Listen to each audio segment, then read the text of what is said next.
أعوذ بالله من الشيطان الرجيم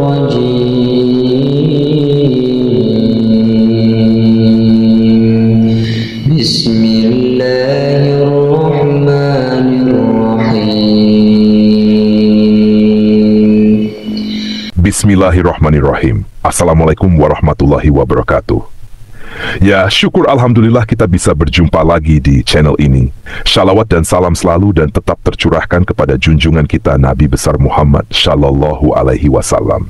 Allahumma shalli ala Sayyidina Muhammad wa ala ali Sayyidina Muhammad. Harapan dan doa saya, semoga saudaraku semuanya selalu diberikan kesehatan, dilapangkan rezekinya, diampuni dosa-dosanya, dan dipanjangkan umurnya. Amin. Hai sahabat beriman yang dirahmati Allah, mungkin kita semuanya pernah bertanya kepada diri sendiri, mengapa hidup kita seolah susah? Rezeki terasa sangat jauh. Kesusahan demi kesusahan datang silih berganti, seolah hidup ini tidak berpihak pada kita. Sedangkan kalau kita memandang orang lain, seolah hidupnya mudah, rezekinya terlihat lancar, hidupnya pun terlihat bahagia. Lalu muncullah rasa iri yang dibarengi dengan pemikiran negatif, sehingga kita memandang curiga kepada orang lain tersebut dengan beranggapan, jangan-jangan uang yang dihasilkan dari hasil korupsi. Jangan-jangan dia dapat uang dari hasil menipu orang lain. Atau jangan-jangan dia malah bersekutu dengan jin pesugihan, dan masih banyak yang lainnya.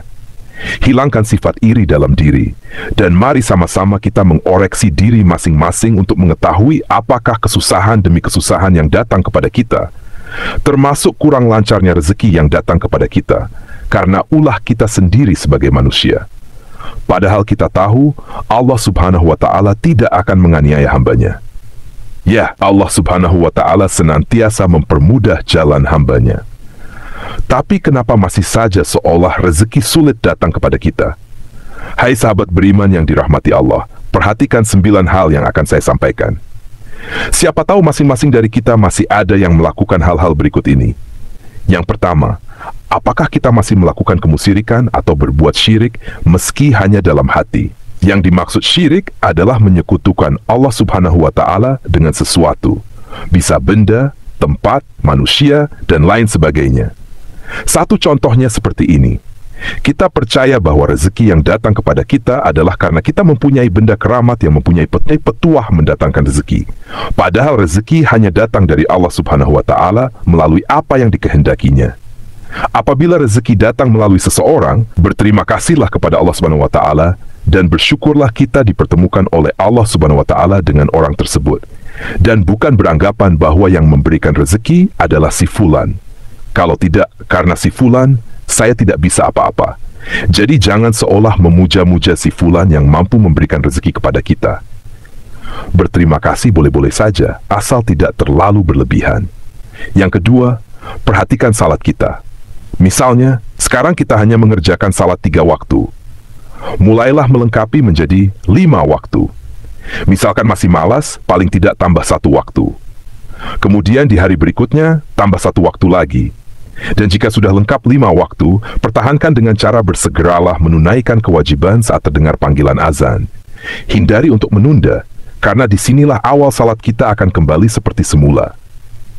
Luangkan waktu yang hanya 10 menit untuk menunaikan ibadah salat, karena waktu luang kita semuanya lebih panjang dibanding mengerjakan salat yang hanya butuh waktu kurang lebih 10 menit saja.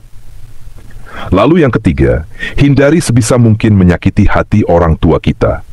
Apabila kita pernah berbuat salah atau mengucapkan perkataan yang menyakiti orang tua, mulai sekarang bangunlah dan meminta maaf kepada kedua orang tua kita, karena ridha Allah subhanahu wa ta'ala ada pada ridha orang tua juga.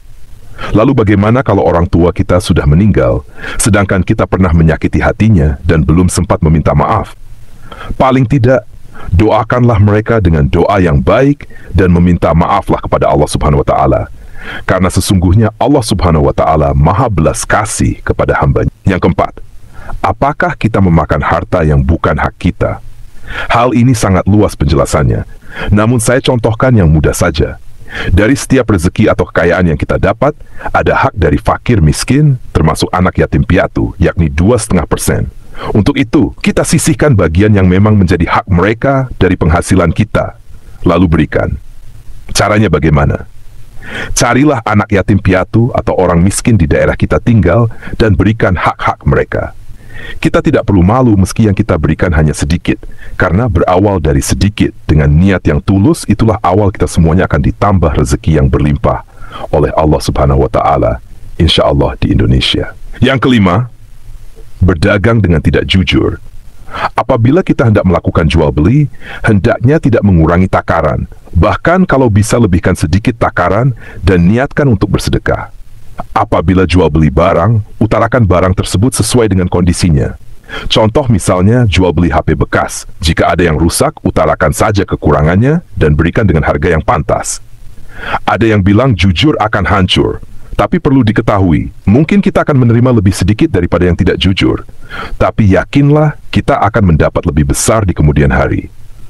Orang yang tidak jujur mungkin akan mendapatkan banyak di awal, akan tetapi setelahnya akan mendapatkan sedikit, karena perbuatan kurang jujur yang dilakukannya sendiri. Untuk itu, saran kepada kita semuanya, jika sifat ini masih ada pada kita, mulailah sedikit demi sedikit kita hilangkan, karena Allah Subhanahu wa Ta'ala Maha mengetahui apa yang kita lakukan.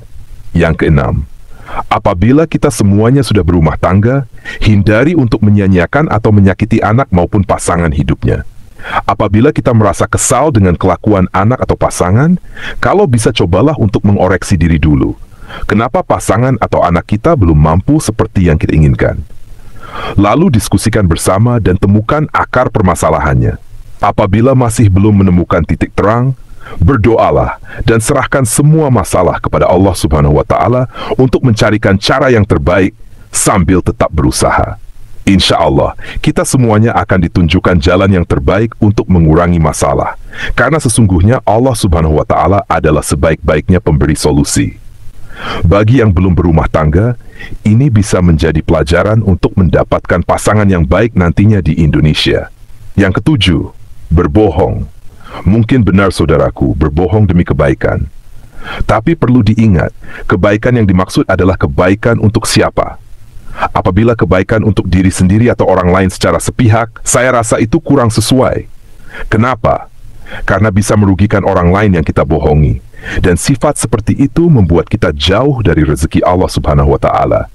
Cara menghilangkan sifat berbohong tidaklah mudah seperti membalikan telapak tangan, akan tetapi bisa kita kurangi sedikit demi sedikit kebiasaan tersebut. Dan mulailah tanamkan dalam diri kita sifat yang jujur, meski di awal terasa sangat berat, akan tetapi insya Allah, kedepannya hidup kita semuanya akan jauh lebih tenang dan lebih nyaman. Bagi saudaraku yang mendengarkan video ini, bukalah hati dan pikiran saudaraku semuanya ketika pasangannya ingin mulai bersikap jujur. Hindari urusan yang menyalahkan. Hindari untuk saling menyudutkan pasangan. Dukunglah dengan perkataan maupun perbuatan yang baik dan mulailah untuk saling memaafkan. Insya Allah akan mendatangkan rezeki yang luar biasa dari Allah Subhanahu wa Ta'ala. Yang kedelapan, memerintah atau berkuasa dengan sewenang-wenang. Maksudnya adalah apabila sedang menduduki jabatan penting atau menjadi pemimpin dalam rumah tangga, hindari untuk menyalahgunakan kewenangan demi kepentingan pribadi. Kalau dalam jabatan saya contohkan, memudahkan urusan orang lain dalam hal korupsi atau menipu. Seperti yang sudah saya katakan di awal, mungkin akan mendapatkan harta kekayaan yang banyak, akan tetapi pada akhirnya akan menyebabkan banyak masalah, baik dalam rumah tangga maupun dalam hal kesehatan. Hai, dan bagi para pemimpin rumah tangga, hindari menyalahgunakan kewenangan dalam keluarga. Misalnya adalah menjadikan pasangan atau anak layaknya pembantu rumah tangga. Perlu diketahui, pasangan maupun anak adalah partner dalam mengarungi samudera kehidupan. Untuk itu, libatkanlah mereka dalam memberikan pendapat selama pendapat itu baik dan tidak merugikan orang lain. Penyebab rezeki kurang lancar yang terakhir adalah pelit dalam mengeluarkan zakat atau bersedekah. Sifat ini bisa memicu kerezekian kita semuanya menjadi sulit. Di dalam hal ini, saya mengatakan hukum alam itu berlaku. Maksudnya adalah, apabila kita mempersulit mengeluarkan sedekah yang menjadi hak mereka, maka Allah Subhanahu wa Ta'ala pun akan mempersulit rezeki yang akan datang kepada kita. Mungkin ada yang bertanya, katanya Allah Subhanahu wa Ta'ala sangat luas memberikan rezeki, kenapa kita dipersulit untuk mendapatkan rezekinya? Sebelum bertanya seperti itu, saya minta untuk tanyakan pada diri saudaraku semuanya. karena Allah Subhanahu wa Ta'ala berdasarkan prasangka dari hambanya. Jika hambanya mempermudah urusan orang lain dalam hal kebaikan, insya Allah, Allah Subhanahu wa Ta'ala pun akan mempermudah hambanya keluar dari segala kesulitan. Ada pepatah yang mengatakan, apa yang kita tanam itulah yang akan kita tuai. Sahabat beriman yang dirahmati Allah, itulah 9 penyebab utama kenapa seolah rezeki sangat sulit datang kepada kita. Untuk itu, bagi saudaraku semuanya yang mendengarkan video ini, mulai sekarang dan seterusnya, hindari dan tinggalkan sebisa mungkin 9 hal tersebut, dan mulailah menanamkan kebaikan untuk menuai kebaikan pula. Demikian yang bisa saya bagikan, semoga bermanfaat untuk kita semua. Assalamualaikum warahmatullahi wabarakatuh.